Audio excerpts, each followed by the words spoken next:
Shalom. Assalamualaikum. Cik Mazlan Abah. Oi. Ni kawan abah ni siapa entah dia nak. Aku memang kau.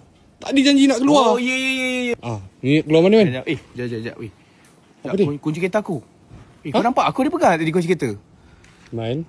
Kau kan tak ada kereta man. Kau tumpang aku je man sama ni. Oh ya. Jangan gerak jap. Jap. Asal? Aku lupa bagi tahu bapak aku jap. Aku bagi tahu bapak aku. Man. Kau dia tak lagi bagi tahu bapak kau. Kau lupa bapak kau dah meninggal man. Oh ya. Kau apa ni man? Kau lupa ke bodoh? Dah meninggal.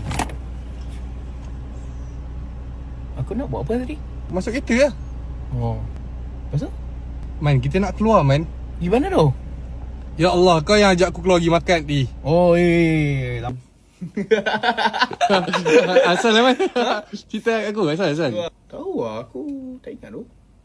Kau nak tahu awet kau? Aku sekarang memang tak ngam dengan dia. Dia, hari tu keluar dengan ni Aku sekarang dengan dia memang tak ngam man. Aku dah agak dia mesti ada curang aku man. Kau itu nampak dia tau? Kat mana man? Kat mana? Bila? Kau ingat muka lelaki tu macam mana man? Kau tahu tak pasal oksi ni? Tak man. Sekejap man. Aku dapat hadiah itu. Aku dapat acne patch. Pasal awet aku pun tak habis lagi tu. Macam mana? Aku pakai siang malam. Tak, bukan.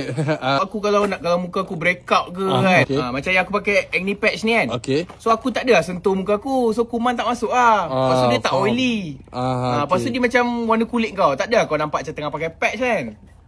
Bagus benda ni. Hilangkan dark spot aku. Lepas tu produk dia bunuh bakteria. Kau pakai ni lah. Dia memang satu set complete dah. Tak, yang ni bukan boleh lupa-lupa macam tu man. Oksi tu dah terima kasih dah. Asal ni? Minta maaf lah kalau ada menyinggung perasaan kau. Terima kasih lah ajak aku lepak hari ni itulah. Aku gerak dulu lah. Terima kasih lah. Jumpa pagi. Bukan. Ni rumah kau. Ya. Aku yang kena gerak. Kau macam tu belah. Nak balik lah ni. Man. Sekejap. Asal? Aku rasa aku tinggal barang ni. Kau siapa?